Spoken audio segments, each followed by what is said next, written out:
Welcome, everybody. It's time once again for the next chapter with Charlie Hedges as he explores turning the page on his life and yours. Hey, Charlie.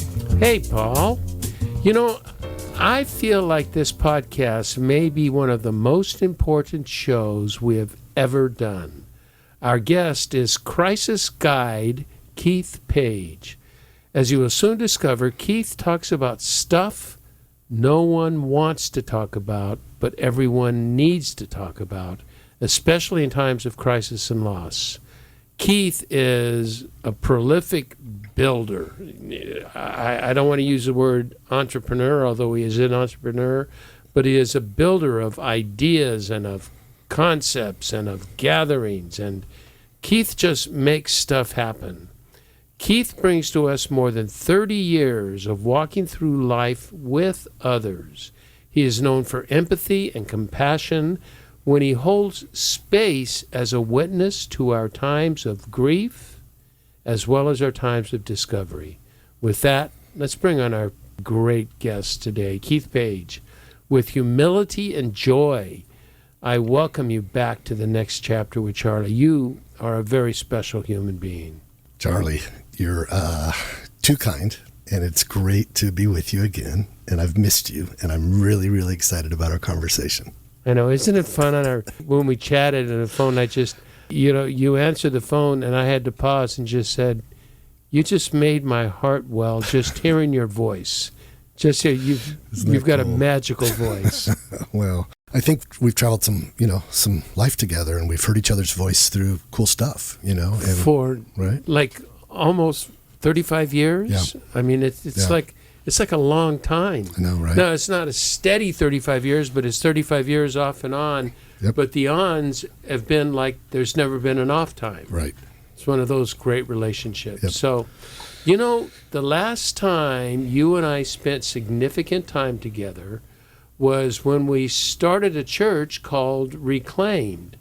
And that was about a decade ago. I couldn't believe it. Can you believe it? No, I mean, it really is. I was doing the math when you talked about it, and I couldn't believe it. Yeah, it was right when I was going through my AA recovery process, and that was about 12 years ago. And a lot has happened since those days.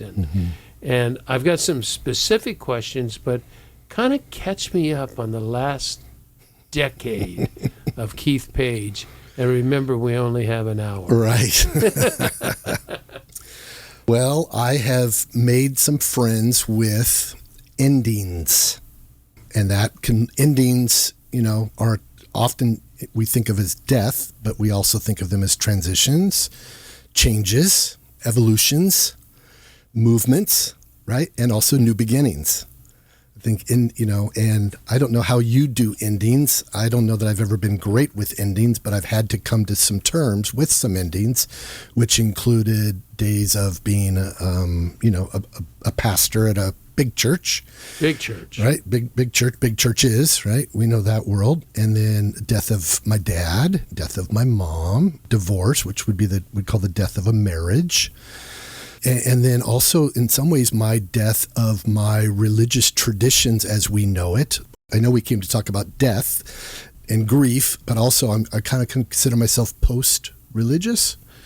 And for me, it just means I wouldn't say I'm a non-believer as much as I don't know what I am, except that I wanted to exaggerate my life towards kindness as kind of a true north to guide the things I wanted to be about. And I think I'd spent so many years with you and I together in religious circles, people comparing notes and their beliefs, especially on things that above our heads, kind of in the gray skies of hard to prove. And, you and I know we could get 10 people or 20 people to pick up Bibles and we can make them say pretty much anything. We could proof text anything with the Bible. We can. Right? We can. Right? That's We true. can, and we know others who can, and, traditions do it, and that's okay. It just became exhausting because it felt like it was more about conversing about who was right, who was wrong. And I just wanted to spend the rest of my life here on this earth being for people and doing good in the world. And in the midst of that, also, I stumbled into this idea of beginning to speak at funerals as a funeral celebrant. That was around 2014. I think when we met, I was just doing it a little bit. And now I'm doing about 60 to 70 a year. at mortuaries, gravesides, pool halls, beaches, backyards, That's pool halls and beaches. I love it. Golf That's club, great. hotel ballrooms, all that. Sure. People are finding me through the mortuaries. They're finding me online because more and more people in our culture are cremating their loved one, and then they're taking their urn home, and then they're thinking, oh, we should probably do something. We want to do an event. So they're renting out a meeting hall, a gathering space, a hotel ballroom. And they're thinking, oh, shoot, we probably should have somebody come and help us with that. I wonder if there's somebody that does that. And they're starting to Google, like, funeral speaker. Who knew, right? And it just so happens because I have a website and a Yelp page up as a funeral guy and a celebrant guy and a wedding guy, people are finding me. Well, So I'm going anyways. to tell you, your website is so good. Oh, good. And I'm I'm a visual critic. And, Right. I'm not a designer, but I'm a visual critic, and it is so good. Is it all black and white? Mostly black and white. It's beautiful. Thanks. And it's so well done. Thanks. The copy is written so well. I love the website. Well, I really wanted to drill down and get really clear on what it was I was doing with this next season of life. So I'm glad you liked it. So, there's been a process of you becoming what I'm calling the man when it comes to finding meaning and significance. And I like your title of Crisis Guide. I think that we hadn't talked about that before, but I think how important that is. It's not crisis coach. Right. It's crisis guide. It's sort of, as I view myself in contemporary prayer, it's sort of the Sherpa. You're maybe like one or two steps in front of the other people, Sure. and then there'll be times other people take the lead and you follow them, but you're all going up this same mountain. Yeah. And much of your time is spent with grief and death. Did this start through your funerals?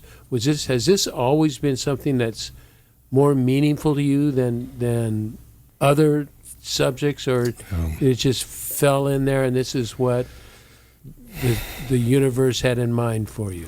Yeah, I think it's grown. I found myself, even in my days of youth pastor and associate pastor, 25, 30 years ago, if somebody was sick and in the hospital, it wasn't like I was thrilled to go to the hospital to visit. It was like, oh, this is going to be, but I felt like I could lean in and be drawn into somebody who was bedside. And they're in pain, and there's not a lot of things you can do or say for someone who is sick in the hospital bed or anything else. Also, we've had families that have had a high school student die, a stillborn baby die. And again, there's these moments where there's not a lot to say, but there was this sense of offering the ministry of presence, I guess, that started to feel really meaningful. And the more I started doing this funeral work in 2014, the more I was sitting with families in their living rooms, having just experienced the passing, the death of a loved one. And I found that I would knock on their front door. The mortuary would set us up, arrange us. I would go to the home, set up the appointment, go to the home, knock on the front door, walk into their family room, total stranger, right? Spend about 90 minutes to 2 hours with this family. Sometimes it was multi-generational. They're talking about their grandpa, right? So I got their kids, the grandkids, some nieces and nephews. And by the time I'm done, it's like we're hugging each other. And I feel like I have been a witness to the love story of the love in the room of these people telling me about their loved one. And then I get to go home and take all these notes and stories I've heard and write it up. And then on the day of the celebration of life, memorial, funeral, lead that celebration and help that family honor and tell the story of their loved one. I don't become just their voice. I try to get the family, the son or the daughter, anybody else to speak. Mm-hmm. But I also get to tell a more lengthy picture of their story, and then invite everybody there to begin to imagine how and where they fit into this person's story. It's like, we're using that person as the meta-narrative, and we all are part of their story. And by the end, we're opening up our hands, thanking God or thanking the gift of life itself for how our lives and this person's life intersected. We have gratitude. We're committed to remember them the rest of our lives. It's just this beautiful ceremony, ritual that I didn't see getting created, that I didn't get to see I would get to be a part of helping create these types of things. It has so much to do with your giftedness. You are hardwired, you're DNA'd for this. I had a guest last week and we talked about the gifts of the highly sensitive, which are awareness, empathy, sensory, and something else. You really remind me of the empath, of the empathetic person. Do you feel like you have gifts of an empath? For sure. That you can just catch the feelings and... Yeah, I just drop in. How do you... We also talked about the need for detachment on that you get so... you would get so emotionally involved in it. How do you detach it so it doesn't become a block to you, an obstacle in your personal life? Yeah, it's when I'm with a family, let's say, and they've just experienced grief, and I go and do my empath, hold space for them, I know that when I leave their home, their grief and their journey is going to stay with them, and I'm not going to take it home with me. I just have this understanding in my own, who I am, because I know that even their grief and their sadness and their bereavement is going to be a gift to them. And I would not want to interrupt or take away or remove them from what grief and them are going to experience together. And so it takes all the pressure off me to say stuff, carry stuff, all those things. And so I am tired when I leave a family or after I speak at a funeral. So I go home and, shower, put on comfortable clothes, eat a nice meal, and then just do some self-care of whatever I feel like I need at the time. That too is a gift. There are a handful of special gifts that for any of our personal passions or ministries or service-oriented, there are a certain handful of gifts that are critical. And it seems to me that you have this, that in order to do what you do, you have to have the gift of being some kind of empath, some kind of really receptive to the emotion, the need, the pain, the love, the desire. But then you also have to have that ability to let it go and then be able to tell this story. One thing I wanted to mention that I read in your site, and it was quite surprising because I am not a pet person. I mean, pets are fine. I think they're great, but I don't want to feed some animal. I don't want to pick up its crap.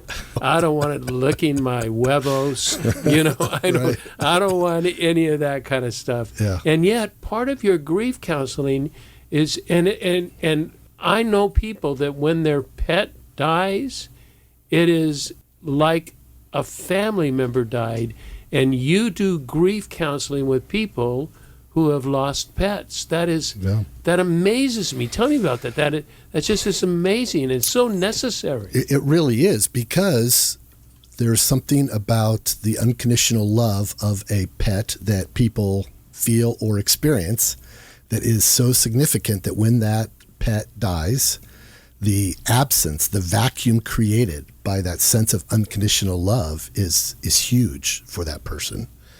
And so I've even been with them when it's time for them to put their animal, to end their life, right? And they've asked me to be there as like a death doula, even for them and the animal, right? And just hold space for them as they offer their goodbyes and their love and their sadness and their, we create a ritual or a ceremony of some sort that did one for a family and their kids. And instead of me bringing the symbols, we worked on that together to determine what would be a meaningful way for them to do that. So they helped create the ceremony, found the meaning, and then that helped launch them into their grief. Also, for anybody that's listening that needs a resource, there is a great book called the Grief Recovery Handbook. It's a great book. So many people reach out to them for pets. They've included a whole new section in the workbook on pet grief. And that's one of the books I often recommend or work with people through.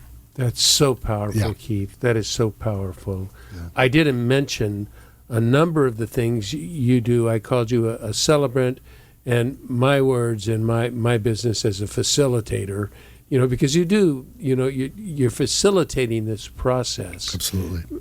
But you do celebration of life / funerals. You're a hospice chaplain. You're a doula. Death doula or death midwife. Death doula and death midwife. Then we're going to talk about death cafes. Yes. I'm Yes. fascinated by the idea of death cafes. But tell me about death midwife. What is What is a death midwife? So I was so moved by this work I was doing as a funeral celebrant, I decided I wanted to explore more about working with a family and their loved ones before a death occurred. And someone said, you should be a death doula. And I thought, what the heck is a death doula? And I Googled it and found, this around 2018, found a woman in the Pacific Palisades in LA that was doing training and got her on the phone. And she explained to me more about what a death doula and a death midwife is. The way she explained it is a death doula is sort of, and people listening may have their own definitions, but this is just how it was explained to me. A death doula is sort of 2 parts, where a death midwife is more 3 parts. The 2 parts of a death doula would be the part leading up to the impending death. Let's call it the impending death, the last days or the last week of someone's life. So the death doula is working with the person who is dying, who is ill, up until that last week. That's part 1, or the family. And then they're getting really close to that person during those last few days of their life. That's the part 2, up until when they take their last breath. Then the part where the midwife kicks in often is part 3, is what do we do with body care after the body, after someone has died? And as a death midwife, we're actually trained. Some families don't want to turn the body over directly to a mortuary and have it leave the home. And what death midwives are able to do is come in and, upon death, help the family maybe bathe the body, treat the body, I should say, just treat with essential oils and different things that you do, including even helping the jaw become closed, because if the jaw remains open, decay begins to activate quicker, and we can put the body on dry ice, and the body can be in the home for up to 72 hours. And you replace that dry ice like 3 times, like every 24 hours. And so then people have like a home vigil with the body. We shroud the body, and people have like a visitation where family can come and visit and be with death. So they will sleep at night with the body in another room. Yes. Now, that is 30, 40 years ago, wakes and that sort of thing were much more acceptable. Today, no one wants any part of that. Right. They don't want any.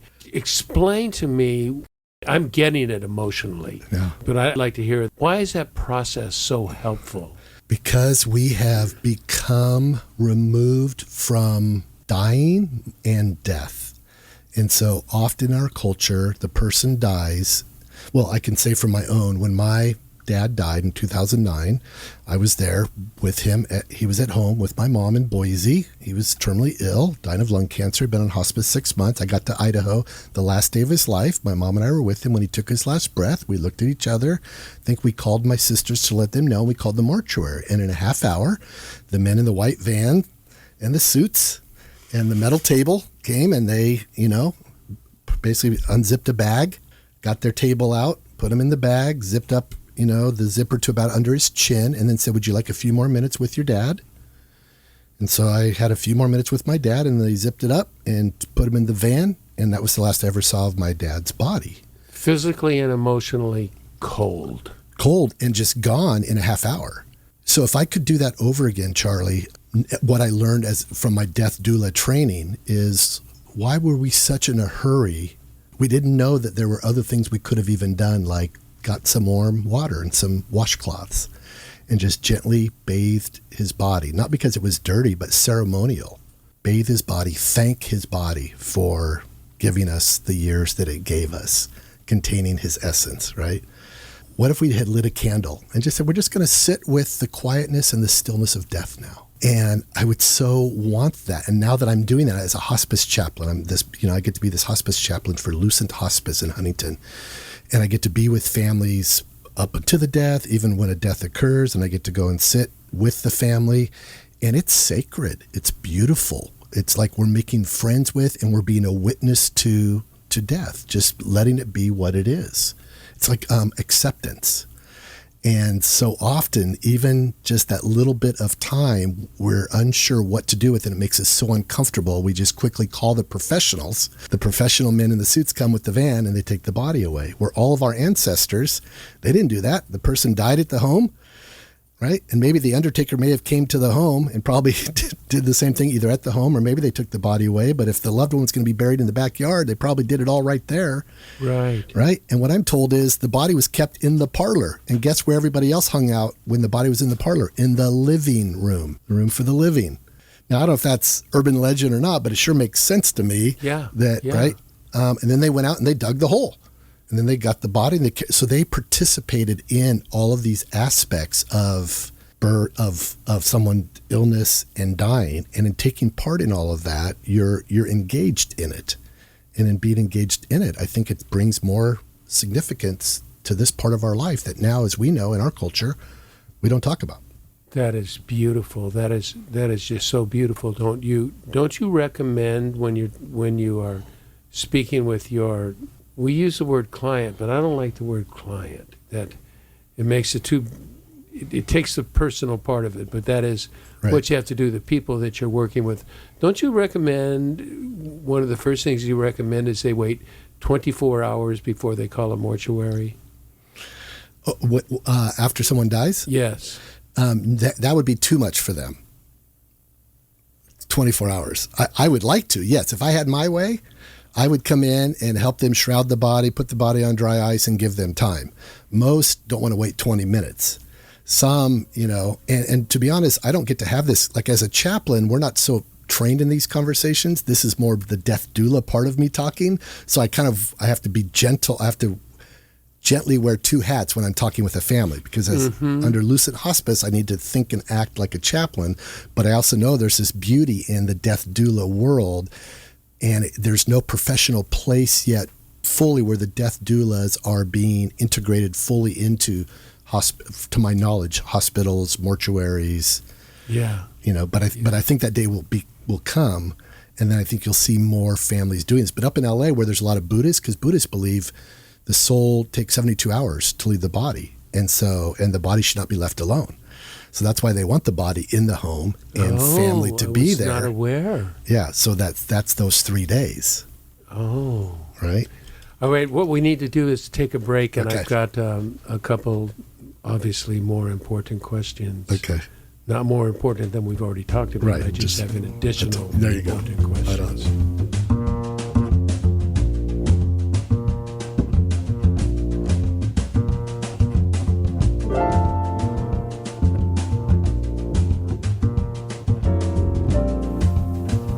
Hi there, this is Charlie Hedges, and you're listening to The Next Chapter, and we have ventured into a territory that we've never gone before, and it is, Keith Page is so insightful on managing death in our families and our loved ones, and some very different ideas. He's talked about being a death doula and a death midwife, which, you've already heard, but we've got a couple of other important questions that I want to get into, and that is, people are so reluctant to talk about death.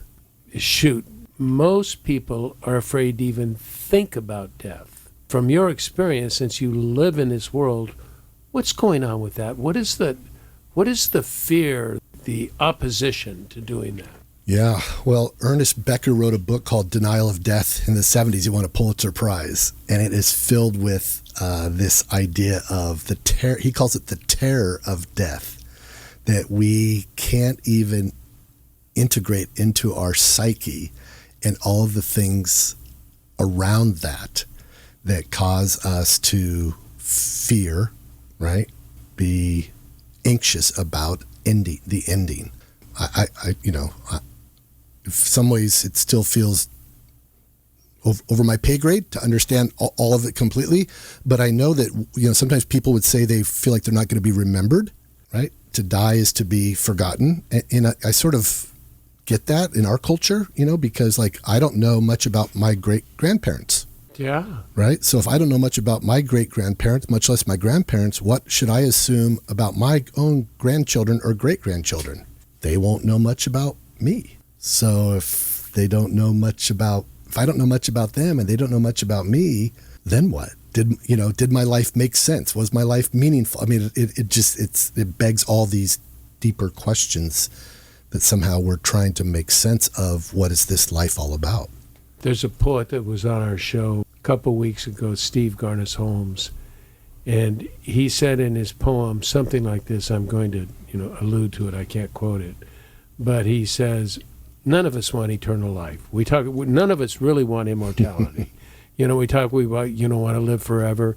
It says, "Shoot, you can't even watch a TV show for an hour, and you want to live 13.5 billion years. Right. That's really not going to work out. There's something else going on, and I can see the legacy part. I'm wondering about the fear part. What are we so afraid that we're not going to leave a legacy? That is it fear of knowledge of what may happen? Yeah, some it is this idea of, I've heard people say it's just the unknown, the unknown. The others fear the actual dying process. They're afraid they're going to suffer. Yeah. And I understand that. Very much. Others, they think it's going to be the separation, but if we're dead, we won't feel the separation. So I don't know if we're projecting that onto our loved ones who we assume will feel the separation from us. Others that it's this idea that no matter how much money we make or what legacy we have or whatever size organization we build, it's still not going to solve this idea of us dying, So I don't know. I really don't. What was it for you? Has it ever been a thing for you? Well, let me take just a kind of a little different direction. Yeah. I want to do the question, but the question is related to the first question, and I don't have a fear of death. Now, I don't think I'm living in denial. So I'm sure there's some kind of fear, some kind of angst that is going on, but I don't feel it. I feel I've lived a full life. This is my, I say it every week, Paul, on the show. This is my 3/4 of a century year, and so it's a big year, to live 3/4 of a century, and I've lived a reasonably full life, full of joy and wonder, and full of hell raising. It's not been like this great guy who's been out there doing things, but I'm wondering, why is it that not just me, but there are people like me that don't fear death? What's the difference between us and those that do? Yeah, the thing I wonder about, not as I'm no expert in this, but I wonder if you have experienced other types of endings or deaths or hitting rock bottoms, right? Or death of egos or other types of work that have invited you into this process of letting go, whether you choosing to let go or things ripped from your hands, right? That feeling of out of control. Even recovery can help us, right? Recognize powerlessness, right? And surrender. And those things, I can't help but wonder if they help prepare us, those that are willing to kind of go there. And I think your curiosity you have about life, I think the honesty that you try to live, I think invite those deeper types of conversations. And, you're nihilist, so just kidding. You welcome it. No, never thought of myself as a nihilist. No, but I know you're not. No, but there is some truth to it. But I think you're right. I think I've had to deal with a lot of dying to myself and, raised with a very difficult childhood. I had to die to certain things of my childhood, my abandonment, rejection. I've had, and it's taken 70 years to do it. You know, I didn't do this in a couple of therapy sessions. Right. But my addictions and alcohol, I had to die to things that I lived for, and I didn't live. I used to do drugs and alcohol not to get high, but to get normal. I wanted to numb so much, and I had to numb, and I had to die to those things that I was once numbing to, because they didn't go away. It just was a temporary, sort of getting out of it and getting somewhere else. So I really do think you're onto that.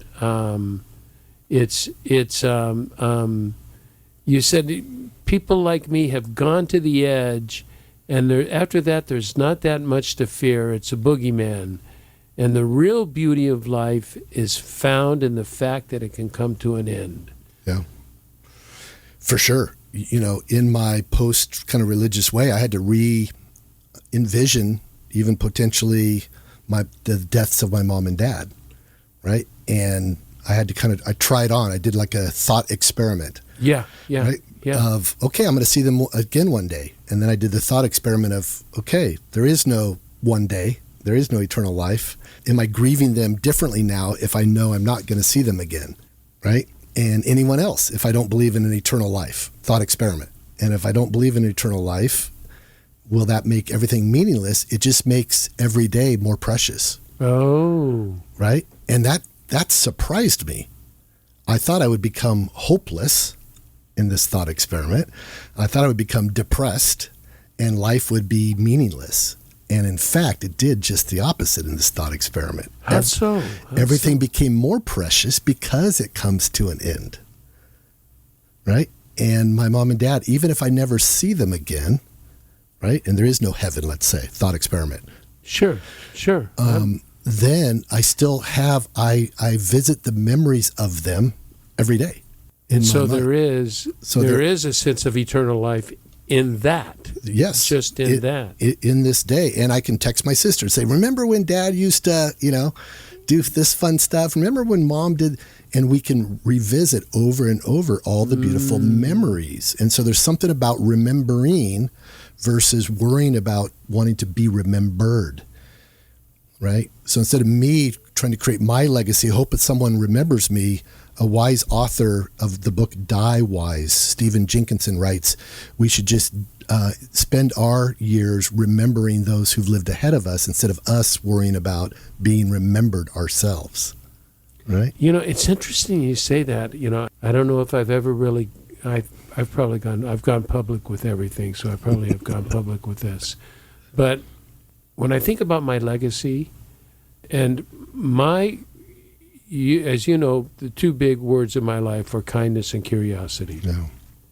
And kindness, if I have, sort of like, the whole manifesting ideal, if I manifest kindness and I'm out there in kindness, lots of people are catching kindness. Mm-hmm. You know what? And it starts impacting their lives. They see it, they express it, they feel it, they're impressed by it. It makes no difference to me that they learned it from me, they saw it from me, or I was merely an example of it, but that kindness continues. Mm-hmm. That is my legacy. The kindness continues throughout the world. Mm-hmm. And whether Charlie was a part of it, who cares? Yeah. That's I'm dead. Right. Right. What do I care? Right. And then I read there was a saying that I read in one of Steve's poems. And he wrote this, and I really like this line. Jesus said, unless a grain of wheat falls into the earth and dies, it remains just a single grain. But if it dies, it bears much fruit. Yeah. And isn't, the death, the bearing of fruit of death, just what you explained? Mm-hmm. You explained those words exactly. Yeah. Okay, so let's do a couple of things that I think are fascinating, that we've been talking about things we're familiar with, uncomfortable with, but familiar with. But you've got two ideas that are shocking notions to me. All right. Those are death cafes and Reagan's house. Okay. What the hell is a death cafe? What do you serve for dinner? Right. That's right. So the rumor has it, this thing started in England when some sociologists wanted to study people's ideas around death and dying. They got a group of people together and they met consistently for a number of months. And the primary goal, there were three rules from what I understand. One was you served tea or coffee, you served cake. Hello, it's England, right? And the third was there were no prompts, but people could have any kind of conversation around the fact that we will all one day die, that we are all finite beings. And it was like they just rolled that out and began to let people talk. And apparently the conversations went so well that when the study was over, the group did not want to stop meeting. So word got out, and now you could actually go to deathcafe.com, and there are 6,000 death cafes that happen around the world with that same premise. You serve coffee or tea, cake, and it's an open-ended conversation. No professionals allowed, no death experts, no death doulas, no hospice chaplains. So when I show up at one or I start one, I don't get to be Keith the guru, Keith the expert. I get to show up as Keith, a finite being who will one day die. And then all I do is protect the guidelines. And we've been doing them once a month. We started around 2018 because in Orange County, I wanted to stimulate, they call it becoming more death positive. And I wanted to stimulate the culture and the conversations for people that wanted to. We've had people as young as 18, 19 years old come, people as old as 86 come. We've had hospice staff who said, Keith, this is the most peaceful time I spend a month because I just get to sit with, I'm not having to be the professional. I'm not having to do anything except be with others in this space, right? Did I catch it correctly when you didn't mention this on the, right just now, but you mentioned it to me earlier that there were two sort of rules of things that you can't do and that you can't be judgmental and you can't give advice. No advice, no crosstalk, no crosstalk, no judgment, no crosstalk, no critique, no advice giving. Because those are all conversation stoppers. Right, absolutely. They right, and it starts to feel like you're fixing someone, right? And that you've got the answer, or you know how, and it removes people from staying curious. When all of a sudden somebody gives, quote, an answer, right, and tells them what they should do. So how do people find death cafes now? They just go to deathcafe.com and they click in their country, their state, their county, and it shows if there are any happening. And we are launching the first one ever in Eastern Tennessee later this month. I'll be out there for that one. It's on a Thursday night at a mortuary in Blount County in Maryville. Blount County. On a Thursday. And the mortuary is so excited. They've heard about them. I met them in person. My friends Josh and Regan, who we'll talk about Regan's house in just a moment, they're out there. They moved out there. And we started meeting mortuaries. And we walked in and told them what we do. We said, can we host a death cafe? And they said, absolutely. So they're giving us the meeting space and helping us with snacks tea and the cake. Tea and cake. And then Regan and I will sort of co-facilitate it. And it's basically just roll out the guidelines and then just encourage people to share. What is it? How many people would typically be a part of a death cafe? So when the ones we did them for about 15 months. And we had as large a group as 25 and as small a group as 4. And you never know who's going to come. Some people come every month. Some came once, and it was enough. There was no sort of expectation of, it's not a group you join. It's not to take the place of grief counseling. You know, some people are like, oh, I need grief counseling. I'm like, Death Cafe, it's not for grief counseling. You can come and share about your grief or your sadness or your curiosities, but nobody's going to give you counseling. Although afterwards, we're happy to answer questions and point people in the right direction for further resources. We don't leave people hanging. But during that hour and a half, hanging, right? No input. So, yeah, it's a Death Cafe. Check them out. Oh, and a lot of them are on Zoom now, too. So, yeah, a lot of them on Zoom. So is the conversation always around death and grief? It's always geared around death and dying. And often with that, you often get grief as part of it. But sometimes people will comment and say, you know, in light of what I've been thinking about death and dying, I really want to talk about how it's inspiring me to live. So you hear a lot of thoughts about intentionally living well as we reflect more on death and dying. It's freed me up. It's really freed me up. You know, I've been very active in my sort of mystical contemplative work and very influenced by Richard Rohr and the Center of Action and Contemplation, and he's a big advocate of dying to yourself, that you must die to this false ego of collection of stuff and name and recognition. Would that be a kind of death that a dying to that is freed me so much to hold? Would that be a conversation, something that I could talk about? Absolutely. Our attachment to things. Right, exactly. Yeah. Absolutely. Yeah. Yeah, it can be any type of death. We've had people come who are terminally ill. So that gets very real for them and all of a sudden everyone in the room. Okay, Keith, you know, we could have more conversation, but I think we have covered essential information. And Can I mention Regan's house? Yeah, what I want you to do is anything you want to add, Awesome. I'm giving you time That's awesome. to do that. Please I appreciate inform that. us. So along my journey through life over the last 25 years, Josh and Regan Copeland have been dear, dear friends. We've walked through all kinds of life stages and businesses and things together. They're the ones that moved to Eastern Tennessee.